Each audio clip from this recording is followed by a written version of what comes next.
Appris de la première défaite. Parce que la première défaite nous a servi. Oui, bien sûr. Elle nous a servi parce que je pense que vous avez vu le match contre la France, on a fait un bon match.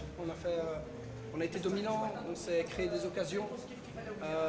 Mais on a été un peu naïf, moi-même. Parce qu'on a voulu essayer de construire, on a voulu essayer de jouer notre jeu. Je pense que tout le monde a vu qu'il y avait des bons joueurs, qu'on avait des bons joueurs, des joueurs techniques, qu'on avait un propre projet de jeu. Mais on s'est rendu compte que ça va être difficile. Malheureusement, le terrain ne permet pas de construire de l'arrière, le terrain ne permet pas de jouer, d'avoir un jeu intérieur. Donc on a appris de cette défaite, on a essayé d'analyser aussi, merci beaucoup, on a essayé d'analyser aussi le jeu de l'Algérie. On savait qu'ils allaient jouer avec beaucoup de confiance, avec un grand public. Et on savait qu'on devait les attendre un petit peu, essayer de profiter des espaces. Sinon, là, va avoir difficile. Je pense que l'équipe je pense que vous avez vu le match Algérie-Espagne. L'équipe qui marque en premier, si l'autre équipe doit faire le jeu, c'est compliqué sur un terrain pareil. C'est très compliqué. Coach, d'après vous, après votre victoire, quels sont les petits détails qui ont pris la décision du match? Je pense que ça s'est joué dans la tête déjà, mentalement. Il ne faut pas oublier, on parle, donc c'est U18, nous on a des 2005, on a 3-4 joueurs 2005, donc on a des joueurs qui ont encore 16 ans.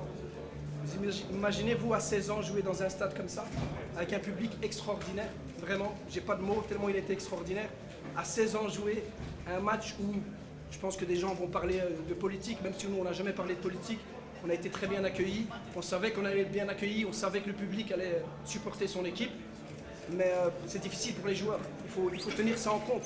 J'ai voulu mettre beaucoup de musique dans le vestiaire avant, les joueurs ils m'ont dit coach on coupe la musique, on va se concentrer. J'ai dit non, continuez à mettre la musique et danser si vous voulez. Parce que je savais que c'était compliqué pour eux. Et on l'a vu la première mi-temps, elle a été, en termes de jeu, elle n'a vraiment pas été bonne, parce qu'on était trop bas et on n'osait pas trop jouer. Et puis on a pris confiance en deuxième mi-temps et le but nous aide aussi à prendre confiance.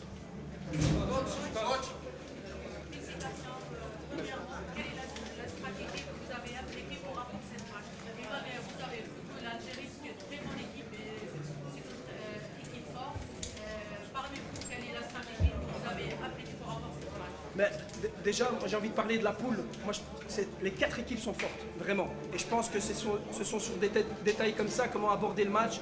C'est plus vraiment de la tactique, c'est vraiment comment les joueurs vont s'adapter au terrain. Nous, on a changé de système. On a changé de système parce qu'on avait vu que dans la profondeur, on avait un peu de mal dans le premier match contre la France. Ils avaient des joueurs très rapides. Ça, je vous le dis comme ça, vous êtes prêts pour le prochain match. Ils ont des joueurs très rapides devant. Et donc, nous, comme on a eu des difficultés à ce niveau-là, on a décidé de jouer avec une défense à 5 pour pouvoir bien défendre dans notre dos. Parce que pour obliger l'Algérie de passer sur les côtés, parce qu'ils ont aussi un bon jeu intérieur. Et une fois qu'ils étaient sur le côté, leur mettre la pression. Mais ça n'a pas marché en première mi-temps, ça a marché en deuxième mi-temps. Et puis, quand on avait le ballon, ce qu'on devait faire, en fait, c'était essayer de créer des 2 contre 1 avec une double largeur, des pistons et les 2-10, essayer de créer des 2 contre 1 sur les côtés. Voilà, en deuxième mi-temps, ça a été mieux. Non, j'ai promis ici. On aimerait avoir votre avis sur la pelouse du stade ici. Mais la pelouse, tout le monde la voit, je pense qu'elle n'est pas bonne. C'est dommage parce que il y a tout pour que ce soit une superbe, au niveau du football, pour que ce soit une superbe compétition. Il y a de très belles équipes, vraiment de très belles équipes. On a vu, toutes les équipes ont des super joueurs. Il y a un public extraordinaire. Ça, je pense, dans aucun pays, à part le Maroc, on pouvait avoir un public comme ça. Donc, dommage de jouer sur un terrain comme ça. C'est vraiment dommage. Après, voilà, c'est comme ça pour tout le monde. Mais celui qui arrive à marquer en premier, je pense qu'il a quand même un gros avantage.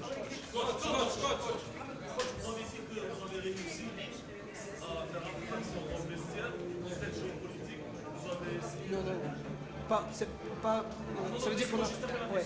Mais ne pensez-vous pas qu'à 1-0 et à 2-0, que le contexte, justement, ce nouveau contexte géopolitique a pourtant pesé sur les joueurs algériens dans la production aujourd'hui, était aux antipodes de celle de dimanche passé? Sincèrement, je sais pas comment l'équipe algérienne a préparé le match.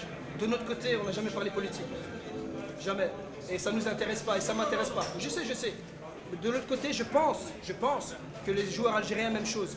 Ils ont pensé au match. Mais on savait aussi que si on marquait en premier, avec le public, ils allaient peut-être aussi avoir un peu de pression et de se précipiter dans leur jeu. On l'a vu, il y a eu beaucoup de précipitations. Ça, on le savait.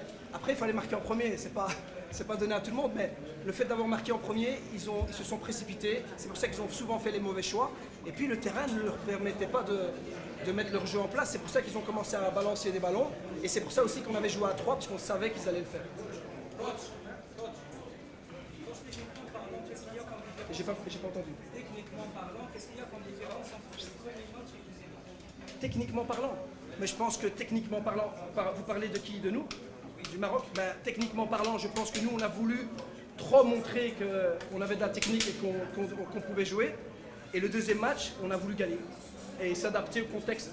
Voilà, techniquement, si vous prenez la qualité du match, le premier match est de loin meilleur au niveau technique, au niveau positionnement, au niveau possession, il est de loin meilleur que le deuxième match. Mais nous, on cherchait la victoire et il fallait passer par là pour gagner malheureusement. Coach, comment vous avez trouvé l'état de la politique? J'ai déjà répondu. J'ai déjà répondu. Comment vous voyez l'équipe nationale algérienne? L'équipe algérienne, c'est une très belle équipe. C'est une très belle équipe, il y a de bons joueurs. Ce qu'on savait aussi, que ce sont des joueurs qui jouent aussi jeunes comme les nôtres. Nous, ils ont la pression, ils ont peut-être peur. L'équipe algérienne, ils étaient portés, mais des fois, à cet âge-là, vous savez, ça reste un joueur de 16 ans, il doit pouvoir jouer pour lui aussi, se concentrer sur l'essentiel. Et jouer avec beaucoup d'émotions, jouer avec beaucoup d'émotions, c'est très difficile. Même si c'est votre public.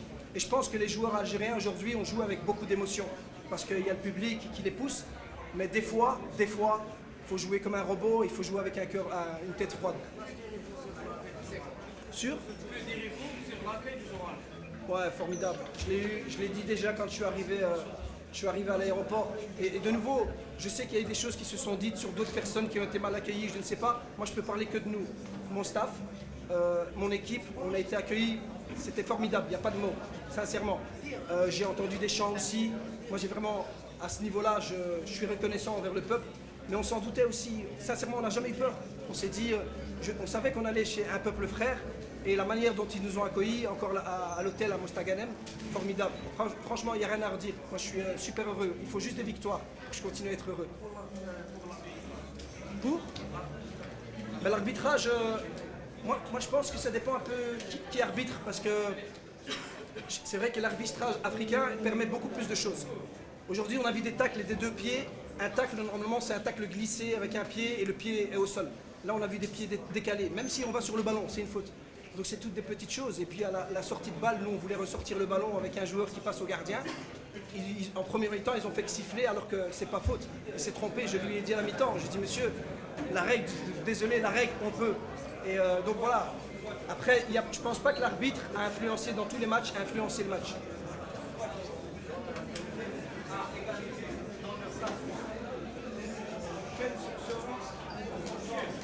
Mais les chances, moi je l'ai dit après la défaite de la France, je pense que j'avais dit que j'avais vu les 4 équipes, on pouvait arriver après le deuxième match à 3 points chacun. Parce que tout le monde avait le niveau. Et je savais que ça allait jouer au dernier match. Nous on va jouer notre qualification contre l'Espagne, qu'on connaît aussi, qui est une très bonne équipe. Et vous allez jouer contre la France, qui est aussi une très bonne équipe. Ça va être 2 bons matchs. Donc je la vois. Moi je laisse les joueurs s'amuser maintenant, ils profitent. Parce qu'on leur a demandé beaucoup. Et à cet âge-là, on ne peut pas leur demander autant, en fait, cet engouement, jouer pour le Maroc, etc. Ils sont jeunes, donc on va les laisser s'amuser, récupérer demain. Moi, j'essaye, dès que je sors d'ici, de penser déjà au match de l'Espagne. Merci à vous. Bonne chance pour la suite, Inch'Allah. Une petite finale, je signe tout de suite, Algérie-Maroc.